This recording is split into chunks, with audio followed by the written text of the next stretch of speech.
Well, good morning. It is such a pleasure to be here. It's wonderful to see you all and to participate in this. Thank you so much, Brandy and Ricky. Really appreciate the opportunity to be here. Today actually marks the 93rd day of the Cox-Henderson administration. By the way, I am Lieutenant Governor Deidre Henderson, for those of you who do not know me. So this is day 93 for us. Almost feels a little bit longer than that, but on January 4th of this year, down in St. George, Governor Cox and I were inaugurated, and we began this journey. And since then, a lot has happened. We just finished one of the most successful legislative sessions, I think, in Utah history. I want to thank our legislators for that. There was a lot of hard work and effort that went into that, and it was really successful. We provided record funding for public education. There was a $100 million tax cut. We made significant investments toward improving basic infrastructure all across the Beehive State. And we have really been working closely with our team and all of you on our shared vision as outlined in our One Utah Roadmap. In the words of our wonderful new governor, Spencer Cox, together we will write the next incredible chapter of the story of our state. And honestly, I've never been so excited about a writing project before, but as we write this next chapter, I'm really excited about that. Of course, the most important thing that we have been doing, that we can continue to do in our state right now, is our COVID-19 vaccination rollout. That is the means to the end of the pandemic and all of the difficulties that we really have faced together this last year. And under the leadership of Governor Cox and in partnership with all of you and countless others throughout the state, we've really done a good job. It's going really, really well. And it's the key to getting back to normal, and we can really see that finish line. We just got to keep running toward it and get over that finish line. We're almost there. And this week, we continue our efforts to make sure that every single Utahn in the state who wants a vaccine can have a vaccine. I've heard a lot of talk about vaccine passports and things like that. We're not ever going to, that's not going to be a thing in Utah. If you hear that from your constituents, those around you, make sure that you give them that assurance. But everyone who wants a vaccine, we want to make sure that they have access to it. Here's a few numbers. We've administered over 1.5 million doses of vaccine. Now that's the first dose and the second dose combined. Almost 580,000 Utahns now are fully vaccinated. Over 920,000 prime doses have been allocated to the state.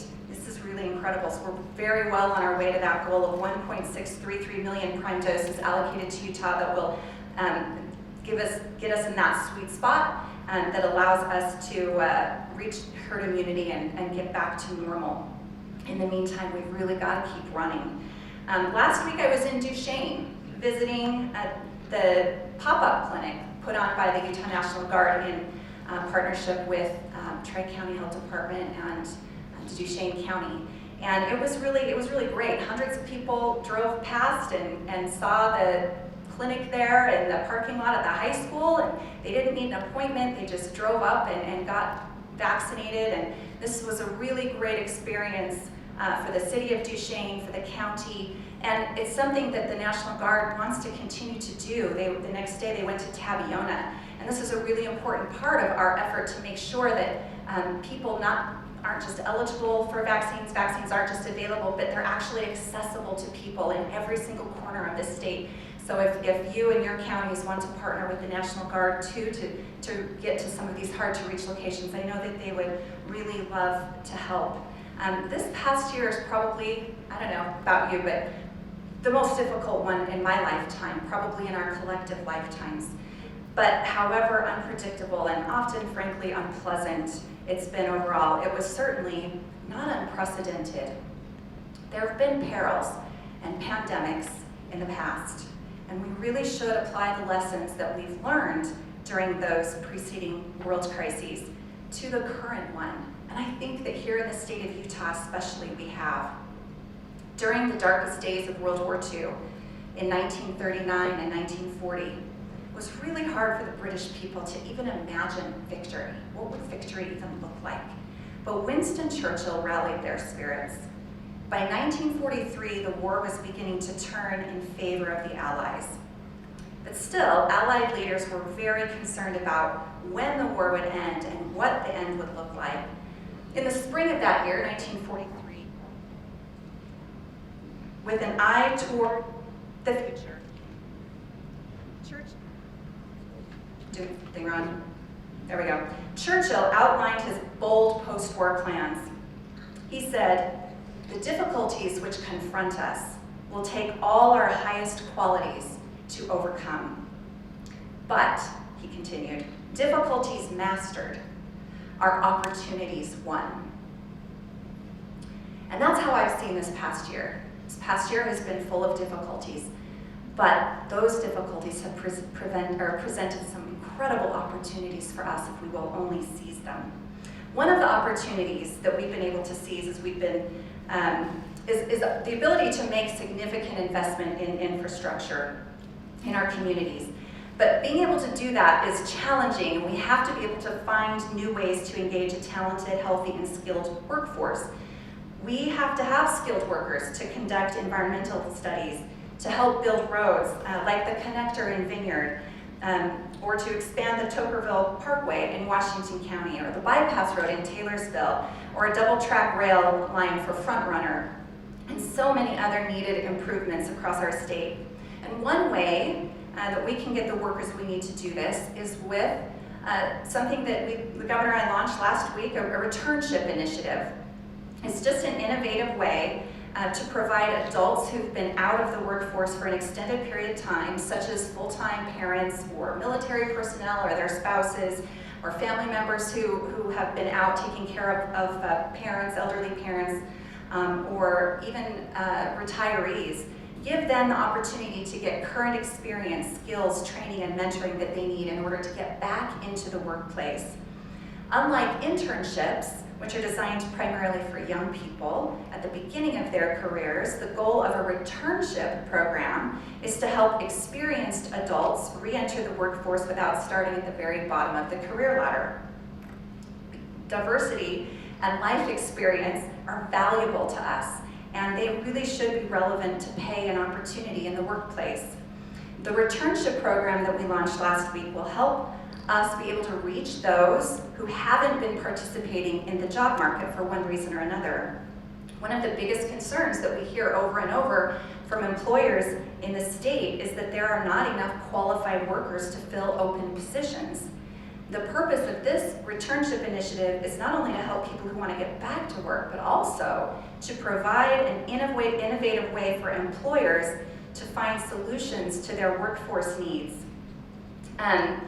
We also, last week, the governor signed an executive order asking our state agencies to provide these returnships in their departments, in their divisions, in their offices, and to figure out ways that they can continue to remove that barriers to re-entry that exist in the workplace. And we would love our local governments to do the same, to join with us in these efforts.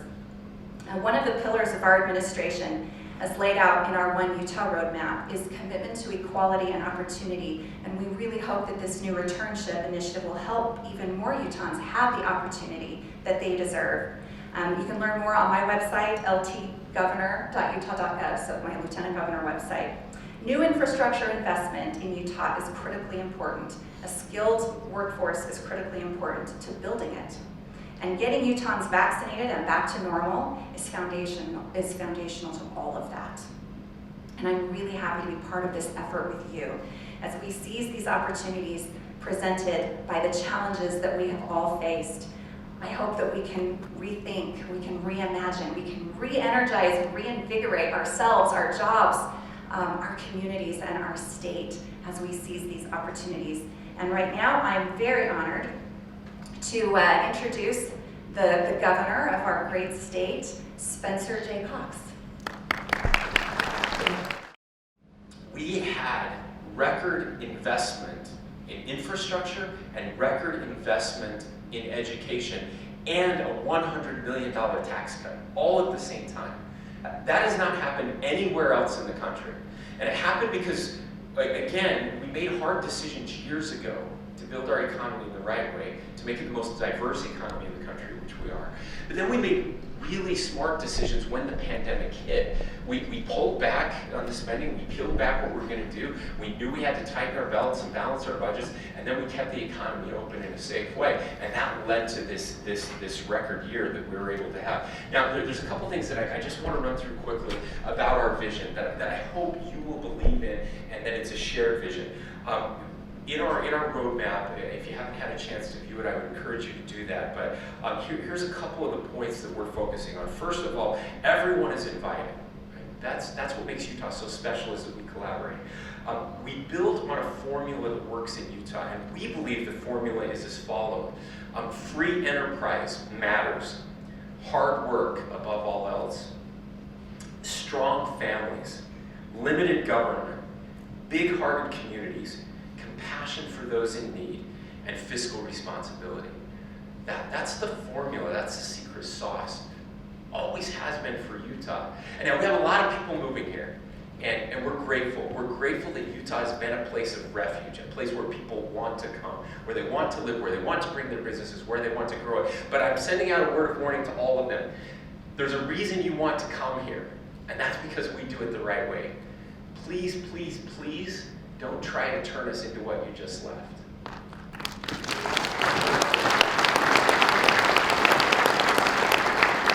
Now, just a couple more points that I think are important. I said hard work before, I'm going to say it again. No one will outwork us. Service is at our core. It's who we are. And we will always listen and show empathy, even if we disagree. So, let's talk about some of this. You're here to talk about infrastructure. Right? So I have a formula. I shared this during the campaign. I don't think we got sick of hearing it, but it's really simple. And that is when growth precedes infrastructure, the quality of life goes down. But when infrastructure precedes growth, the quality of life stays high. So growth isn't a good thing or a bad thing. It's just a thing. What matters is the way we prepare for that growth and the way that we invest for future generations. Now, There is, I'm going to mention this now before I talk about how we do it right in Utah. Washington, D.C. tends to do it wrong. We used to be a nation that believed in sacrificing now to make the world better for future generations. We've now become a nation where we sacrifice future generations for us now. We spend money that we don't have. We borrow money from the future and give it away today. I think that's a terrible way to run a country. I think it's a terrible way to run a business. I think it's a terrible way to run a family. And so I'm not really pleased with some of the decisions that have been made in the federal government. And by the way, I'm a Republican, and guys, we lost the high ground on this over the past decade. We spent like drunken sailors, and I don't know what that means. The Democrats spent like passed out sailors. I don't know, whatever it is. But it's awful, and it's terrible. And I'm so grateful to live in a state where we don't believe that and we don't do that. Nevertheless, that spending is happening. And that spending is coming to Utah. This latest round of fiscal irresponsibility that passed and is coming to the state of Utah. There is so much money coming to the state of Utah. And a lot of that is coming to local governments. A lot of it is coming to the state government. We are still waiting for instructions from the Secretary of the Treasury. We will share that with you. The Governor's Office of Planning and Budget will be working very closely with UAC to make sure that you understand how the money can be spent and where it can be spent. But that being said, if it's coming, and it is, and by the way, there's also an infrastructure bill that's moving forward, that only a little of it is what we would generally refer to as infrastructure, but whatever, we'll let them fight that. We have an opportunity here to, if we're going to get the money, let's be smart about how we spend that money. And I would argue that there's an opportunity for that money to go even farther if we partner together, if we find ways for local government and state government to work together on some big projects. And I think we should think big. I think we should dream big. And here's the thing, if we are going to borrow from future generations, which I think is a mistake, but we don't get to make that call. If we are going to borrow from future generations, then let's invest that money for our future generations. Let's invest that money in infrastructure Let's invest that money in our people. Let's invest that money in a way that will pay dividends for generations to come. That's what we can do. That's what we can do, is we can give a gift to our kids and grandkids. The same way, by the way, that people 20 years ago, 50 years ago, 150 years ago, right, invested in ways that made Utah what it is today. We don't get to take credit for having the best economy in the country. I didn't do that. Lieutenant Governor didn't do that. Hopefully we're not ruining it. These were decisions that were made over generations that led us to this point, and it's our job to make sure that we're investing for the future. And this is how we've done that. Let me just share a few of the things that happened during this legislative session, and then we'll sign some bills up here and celebrate what has happened. So our Rural Matters team has really been focused on infrastructure and broadband, water issues, rural satellites for the inland port, the Uinta Railway, and the San Rafael Innovation Center. Those were some of the big issues that we've been really focused on. Broadband infrastructure, let me just say a word about that, and I want to thank the folks at Strata for helping to support this conference today. Broadband infrastructure is more critical than ever. We've been saying that for a long time, and full disclosure, I come from that world. I ran a rural telecommunications company before I was asked to serve as Lieutenant Governor. But we've been screaming that this is infrastructure that has a great leveling effect. It allows people wherever you are to participate in the worldwide economy. And Utah's done a great job, thanks to companies like Strata, of getting a broadband and fiber optics into rural places. We've done a good job of that. There's more that we need to do.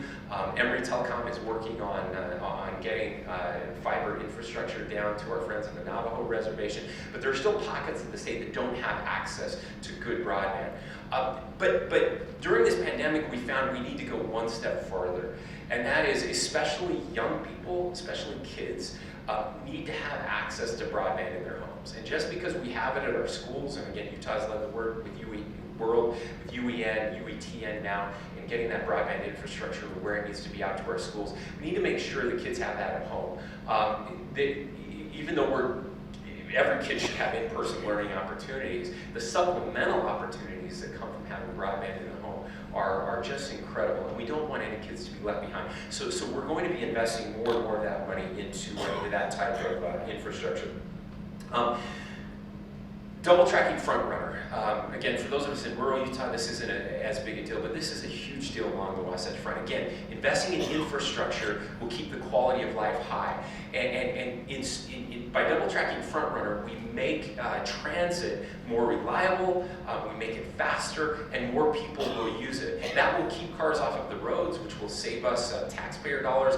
It will also improve our air quality. All of those good things will come from that. So a major investment. The legislature appropriated $300 million to UDOT that will be passed through UTA for strategic double tracking of front runner, which is just awesome.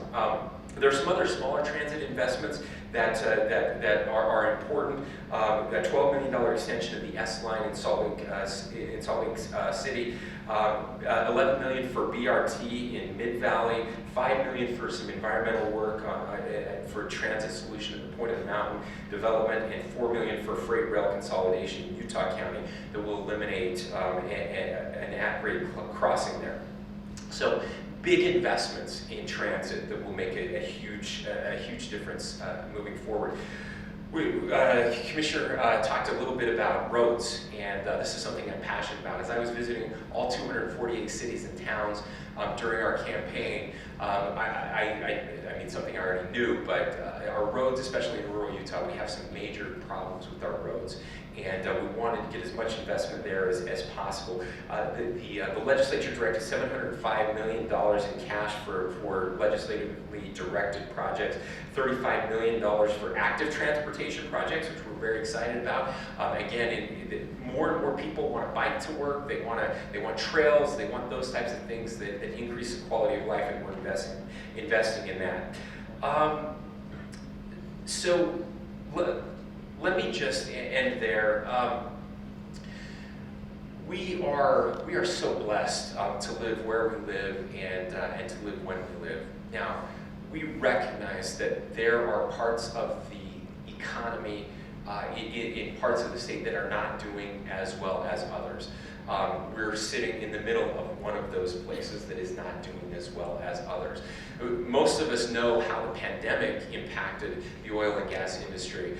What you may have missed during that crazy March, although it wasn't missed by anybody out here, I know, is that Russia was playing games with the global markets and really tanked the oil and gas economy just before COVID hit. And so it was this double whammy that came together.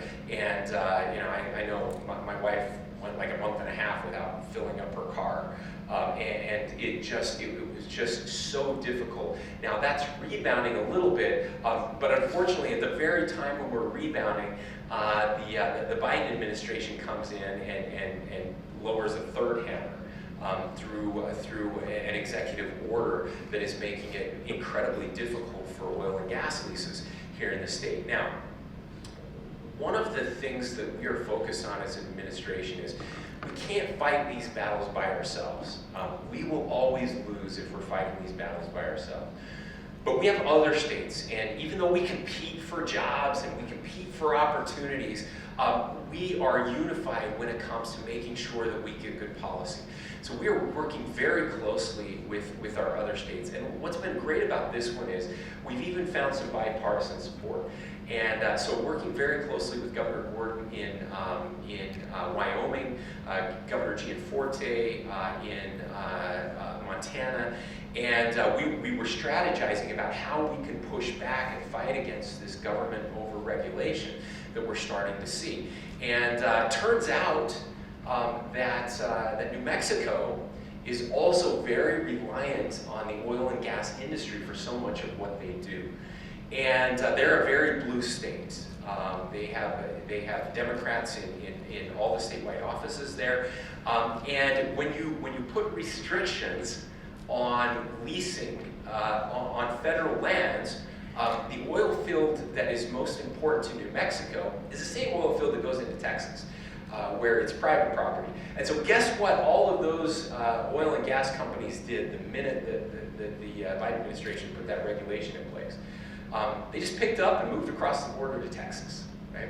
And New Mexico then, that's how they educate their school children, is suddenly in deep, deep trouble. And so we're working closely with a blue governor to work on collaborative issues with the new administration to see if we can't solve it. By the way, it did nothing to help the environment, right? There's no less oil and gas, it's just coming from different places. And usually different places where they don't care as much about the environment as we do here in the United States. And so it actually has the reverse effect as it's intended to do. And so that's what we're working on, to get that message out, making sure that we're working with other states to collaborate, and then looking for ways to diversify our economies here. And I hope you all get a chance. If you haven't, please reach out to our senior staff. We have incredible people. They're here today. We have directors of our agencies, cabinet members here, senior staff members that are here. They're here to talk about public lands, transportation, infrastructure, rural investment, anything that you need. Our team can work on today, and I'm grateful for them. Again, thank you for this. Thank you for coming together. The future is incredibly bright here in the state of Utah, and we expect great things from you over the next few years. Congratulations, and keep up the good work. Thank you.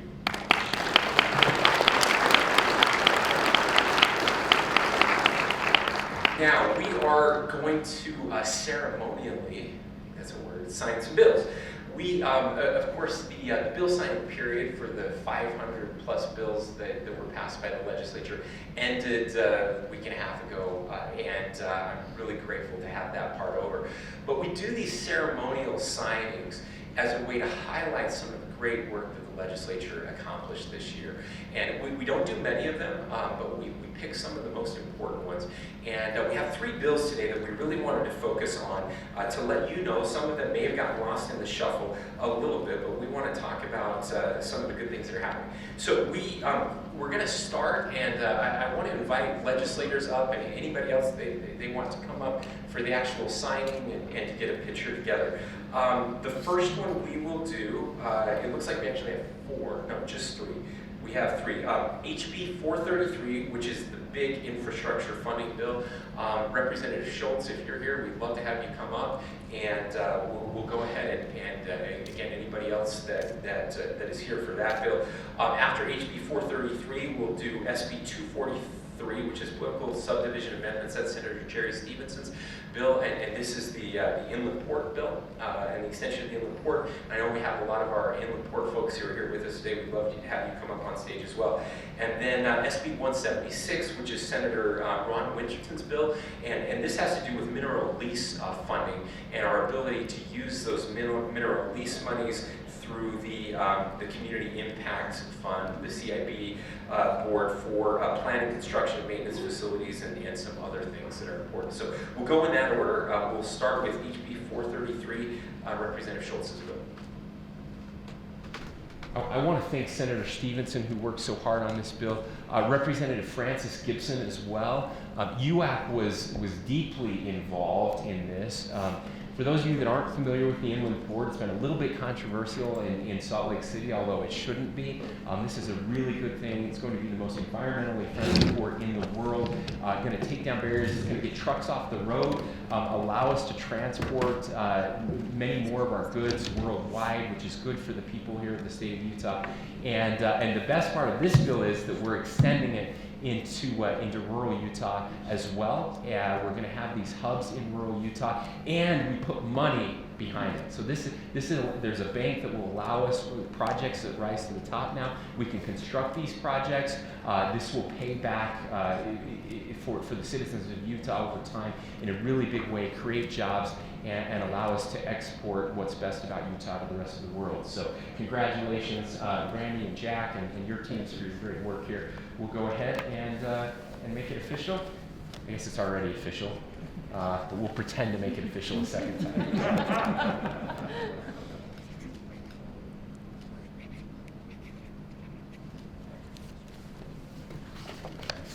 Governor.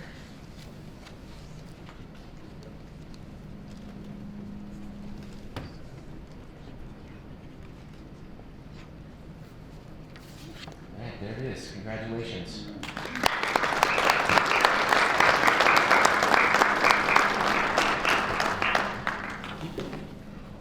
All right, thank you both so much.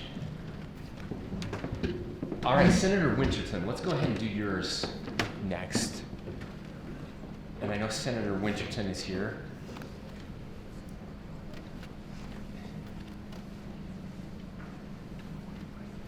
And Senator, and anybody else you want? Yeah, can you invite the county commissioners from mineral producing counties? Yeah, any county commissioners from mineral producing counties that would like to come up and be part of this, we'd love to have you up here. So you know who you are. Yeah. Thank you, by the way. You don't get enough credit. So much of what we're able to do with state government, with education for our young people, comes from the royalties that come off of these mineral lease funds. Senator Winterton, do you want to talk just briefly about this bill and why it's so important? Well, I think it's really important in the fact that we've had the Community Impact Board and the Mineral Leasing Fund around for 40 years. And we've always tried to help develop the rural parts of the county or the state in infrastructure. And we've come to a point where we need to define what is it that these funds are for. Planning, government services, government facilities.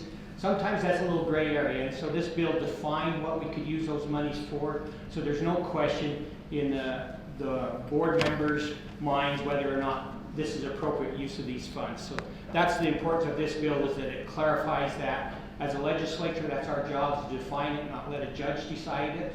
And so this was a gray area that we really needed to address. And Senator Winston has been so good on this issue. And let me just say, when I talk about investing in future generations, this is what we're talking about. While we've been able to use mineral lease money for so many important projects in your communities, it's been a little unclear whether we could use it to invest in the future of minerals in the state so that we could continue to have this stream of revenue for years and years to come, and this helps us with that. So thank you, Senator. Let's go ahead and get this signed.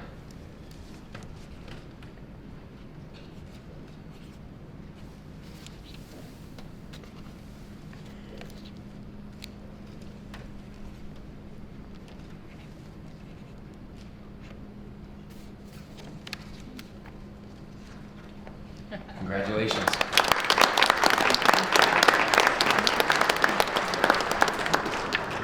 Thank you, commissioners. All right. Representative Schultz. Is Representative Schultz making? All right, there he is. And anybody else you want to come up here with you? This is the big one. This is the big infrastructure bill. So, UDOT, WFRC. UDOT, UTA, WFRC, anybody else? MAG? Any other WPOs?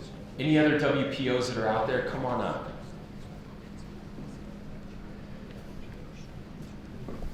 Now, for those of you that don't know, Representative Schultz is in leadership, and he's just been a godsend in working on all of these issues, but especially this one.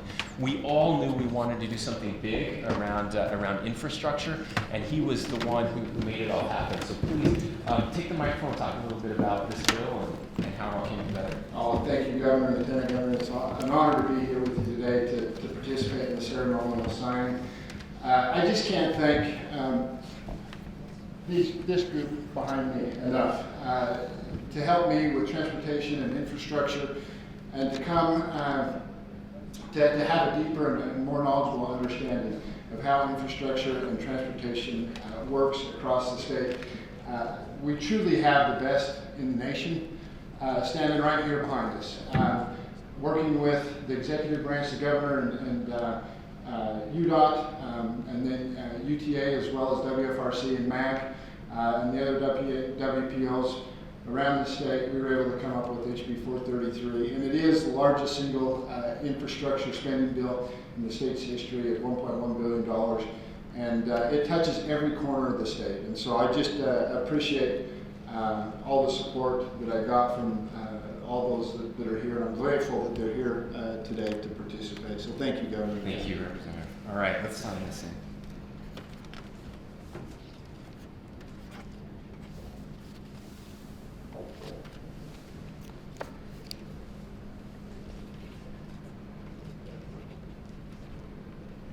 Biggest investment in the state's history, ladies and gentlemen. There it is.